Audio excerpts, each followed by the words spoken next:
இன்றைய காலத்தில் எனக்கு தெரிஞ்சு நான் இப்போ ஜோதிட ஆர்வலராகவும் இருக்கேன், மாணவனாகவும் இருக்கேன், எல்லாவாகவுமே இருக்கேன். ஸோ எல்லாத்தோட ஜோதிட குருமார்களோட ஆசீர்வாதம் எனக்கு இருக்குதுன்னு நம்புகிறேன்.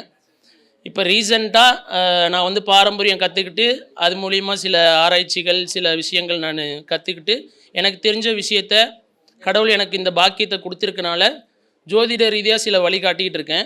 ஸோ அதை நான் பெருமையாக நினைக்கிறேன். என்னோடய முன்னோர்கள் என்னோடய குலதெய்வம் எனக்கு அந்த பாக்கியத்தை கொடுத்து அதை வழி நடத்திட்டு வராங்க அப்படின்றதுல நான் பெருமையாக நினைக்கிறேன்.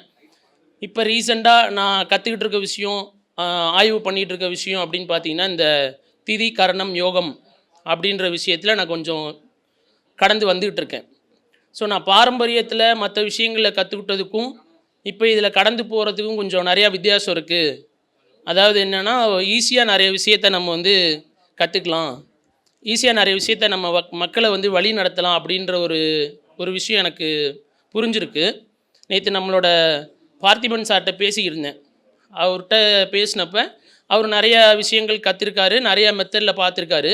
இந்த திதி கரணம் யோகம் அப்படின்றது ஒரு மனிதன் அவன் யார், ஆன்மீக ரீதியாக ஜோதிட ரீதியாக அவன் யார் அப்படின்றத ஈஸியாக தெரிஞ்சுக்கலாம் அப்படின்னு சொன்னாங்க. சரிங்களா? ஸோ அதுதானே ரொம்ப தேவை. ஏன்னா தன்னை அறிந்தால் உலகை அறியலாம் அப்படின்னு சொல்லியிருக்காங்க பெரியோர்கள். அப்போ இந்த நம்ம என்ன திதியில் பிறந்திருக்கோம், நம்ம என்ன கரணத்தில் பிறந்திருக்கோம், நம்ம என்ன யோகத்தில் பிறந்திருக்கோம், ஸோ அது நம்மளை எப்படி வழி நடத்துதுன்றதை நம்ம ஈஸியாக தெரிஞ்சுக்கிட்டாவே நம்ம வாழ்க்கையை நம்ம எப்படி வழி நடத்தலாம் அப்படின்னு நம்மளே கற்றுக்கலாம். சரிங்களா? ஸோ ஜோதிட ரீதியாக ரொம்ப இன்டெப்த்தாக போகிறது, எந்த கிரகம் எந்த இடத்துல உச்சமாகுது நீச்சமாகுது எந்த டிகிரியில் இருக்குது, அது வந்து வக்ரம் ஆகுதா அப்படின்றதெல்லாம் அது அடுத்த விஷயம். பேசிக்காக ஒரு மனிதனாக பிறந்தவங்க கண்டிப்பாக இந்த பஞ்ச அங்கங்களை தெரிஞ்சிருக்கணும். ஒரு சாமானிய மக்கள் கண்டிப்பாக இந்த விஷயத்தை தெரிஞ்சிருக்கணும் அப்படின்றது நான் இதை தெரிஞ்சதுக்கப்புறம் எல்லாத்துக்கும் நான் சொல்ல விரும்புகிறேன். கண்டிப்பாக இதை எல்லோரும் தெரிஞ்சுக்கணும். ஏன்னா இப்போ நம்ம தெய்வங்கள் எல்லாத்துக்குமே வந்து அவங்களோட ஜெயந்தி கொண்டாடுறோன்னா அந்த திதியில் தான் கொண்டாடுறாங்க. அப்போ அந்த திதியில் ஏதோ ஒரு விஷயம் இருக்குல்ல, நம்ம எந்த திதியில் பிறந்திருக்கோம் அப்படின்னா நம்ம என்ன விஷயத்தை பண்ணிட்டு வந்திருக்கோம், இந்த பிறப்பில் நம்ம என்ன பண்ண போகிறோம், என்ன நடக்க போகுது நம்மளுக்கு அப்படின்ற ஒரு பாயிண்டில் அந்த திதின்ற விஷயத்தில் நம்ம சொல்லிடலாம். அடுத்தது கர்ணம்னா நம்மளுக்கு எந்த மாதிரியான கேரக்டர் நம்ம வெளிப்படுத்துவோம், எந்த மாதிரியான காரியங்கள் நம்மளுக்கு சித்தியாகும் அப்படின்ற விஷயம் இந்த கர்ணம் அப்படின்ற விஷயத்தில் இருக்குது. இந்த நாம யோகங்கள் அப்படின்னா 27 நட்சத்திரம் இருக்கிற மாதிரி நம்மளோட முன்னோர்கள் நம்ம சூரியனும் நம்மளோட ஜாதகத்தில் சூரியனும் சந்திரனும் அமைந்திருக்க கோணத்தின்படி ஒரு 27 நாம யோகங்களை பிரிச்சிருக்காங்க.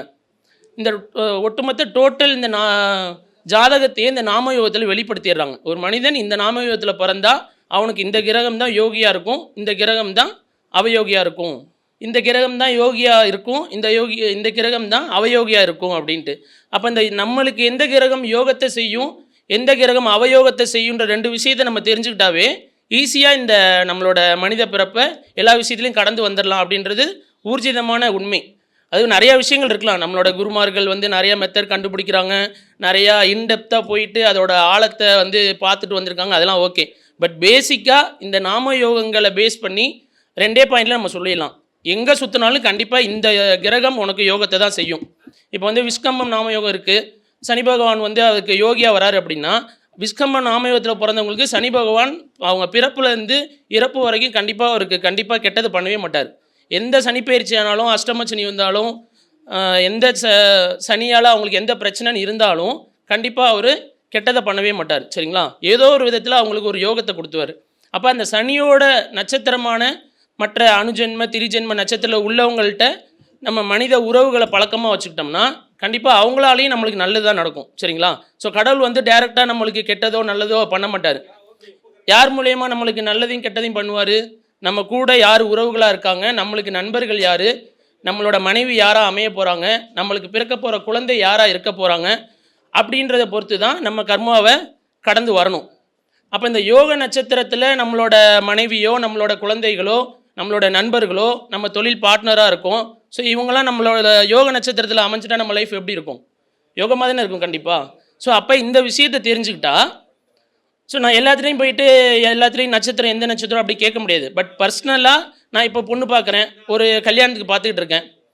அப்போ என்னோடய யோக நட்சத்திரத்தில் நான் பொண்ணு பார்த்தா கண்டிப்பாக அந்த மனைவி எனக்கு யோகமானவங்கள தான் அமைவாங்க. ஏன்னா ஒருத்தவங்களுக்கு மேரேஜ் லைஃபுக்கு அப்புறம் தான் பெரிய வாழ்க்கை இருக்குது. ஸோ இந்த யோக நட்சத்திரத்தில் என்னோட மனைவியை செலக்ட் பண்ணக்கூடிய வாய்ப்பை கடவுள் எனக்கு கொடுத்துருக்காரு. ஸோ அப்பா அம்மாவை நான் செலக்ட் பண்ண முடியாது. இந்த நட்சத்திரத்தில் தான் நான் இந்த நட்சத்திரம் உள்ள ஒரு அப்பாவுக்கும் அம்மாவுக்கும் தான் நான் பிறக்க முடியும் அப்படின்றத அந்த வாய்ப்பை கடவுள் எனக்கு கொடுக்கல. பட் மனைவியை செலக்ட் பண்ணக்கூடிய வாய்ப்பை எனக்கு கொடுத்துருக்காரு.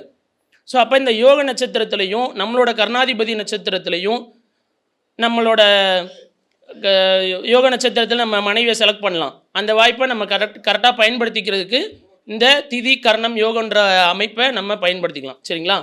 ஸோ இதே குழந்தை பிறக்குது, குழந்தை பிறக்கிற கடவுள் வந்து எந்த விதமாலாம் நம்மளை தண்டிப்பார்னு பார்த்தீங்கன்னா கண்டிப்பாக இந்த 2 விஷயத்தில் தான் நம்மளை தண்டிப்பார். ஒரு மனைவியை கொடுத்து அவங்களால நம்ம கஷ்டத்தை அனுபவிக்கணும்னா நம்மளுக்கு எப்படி கொடுப்பாருங்க? நம்மளோட அவயோகி நட்சத்திரத்தில் நம்மளோட மனைவியை அமைச்சு கொடுத்துருவார். நம்மளுக்கே தெரியாமல் கல்யாணம் ஆனதுக்கப்புறம் தான் இந்த விஷயத்தை நம்ம தெரிஞ்சுக்குவோம். ஐயோ, அவயோகி நட்சத்திரத்தில் நம்ம மனைவி வந்துட்டாங்க அப்படின்னு. பிறக்க போகிற குழந்தைய இன்றைக்கி நம்ம எல்லாரும் டைம் குறித்து நம்ம போகிறோம். பட் அந்த டைம் குறித்த டைமில் குழந்தை பிறந்ததுதான்னு கேட்டால் இல்லை. ஏன்னா பிறப்பும் இறப்பும் நம்ம கையில் கிடையாது. அப்போ நம்ம கடவுள் நம்மளை கெட்ட கர்மாவாக இருக்கணும், நம்மளை கஷ்டப்படுத்தணும்னு நினச்சிட்டாருன்னா நம்மளோட அவயோகி நட்சத்திரத்தில் நம்மளோட குழந்தையை பிறக்க வைக்கலாம். சரிங்களா? ஸோ அப்போ இந்த 2 விஷயத்தையும் நம்ம கவனிச்சாவே நம்ம லைஃப்பில் நல்ல விஷயத்தை நம்ம எப்படிலாம் அமைச்சிக்கலான்றதை அதில் பார்த்துக்கலாம். ஸோ இதில் இன்னொரு விஷயம் என்ன அப்படின்னா வைநாசிகன்னு சொல்கிறாங்க. ஸோ இந்த வைநாசிக நட்சத்திரம் என்ன பண்ணும் அப்படின்னா, இந்த வைநாசிக நட்சத்திரம் தான் கண்டிப்பாக உடல் அளவுலையும் மனதளவுலையும் ஒரு மனுஷனை கஷ்டப்படுத்துறது. இப்போ என்னோட நட்சத்திரம் பூராட நட்சத்திரம்னா எனக்கு 22வது நட்சத்திரமாக என்ன வருதோ அந்த நட்சத்திரம் வைநாசிகம் அப்படின்னு சொல்கிறாங்க. இந்த வைநாசிகம் என்ன பண்ணும் அப்படின்னா, இந்த வைநாசிக நட்சத்திரக்காரவங்க வழியாக நான் வந்து மனதளவுலையும் உடல் அளவையும் கஷ்டப்படணும் அப்படின்றது விதி. ஸோ இப்போ நான் இருக்கேன், எனக்கு இப்போ குழந்தை பிறக்க போகுது. என்னோட 22வது நட்சத்திரம் சித்திரை நட்சத்திரம். சித்திரை நட்சத்திரத்தில் குழந்தை பிறந்துச்சுன்னா என்னங்க பண்ண முடியும்? மாற்ற முடியாது.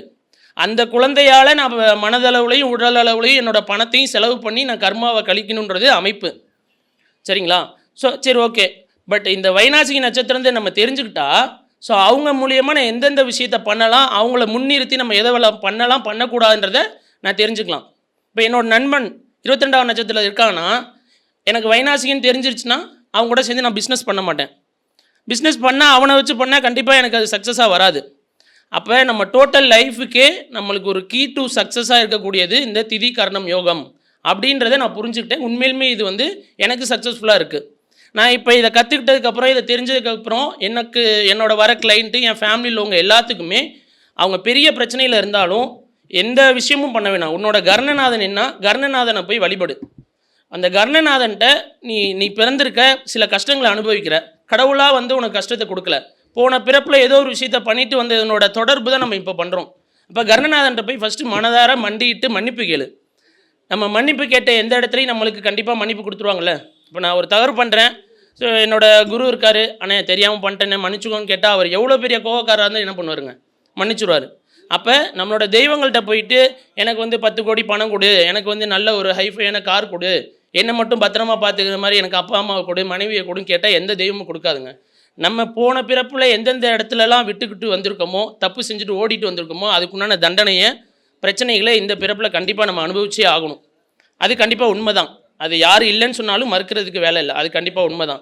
அப்போ இந்த பிறப்பில் நம்ம எந்த திதியில் பிறந்திருக்கோம், அந்த திதி நம்மளுக்கு என்ன வேலையை செய்யும், எந்த கர்ணத்தில் பிறந்திருக்கோம், என்ன யோகத்தில் பிறந்திருக்கோம் அப்படின்றத நம்ம தெரிஞ்சுக்கிட்டு அதுக்குண்டான நட்சத்திரம் உள்ள உறவுகளையும் நண்பர்களையும் நம்மளுடைய லைஃப் பார்ட்னரையும் நம்ம அமைச்சுக்கிட்டோம் அப்படின்னா கண்டிப்பாக நம்ம ஒரு சக்ஸஸ்ஃபுல்லான லைஃப்பை கொண்டு வரலாம் அப்படின்னு சொல்லி இந்த வாய்ப்பை எனக்கு கொடுத்ததுக்கு நன்றி சொல்லி விடைபெறுகிறேன். நன்றி, வணக்கம்.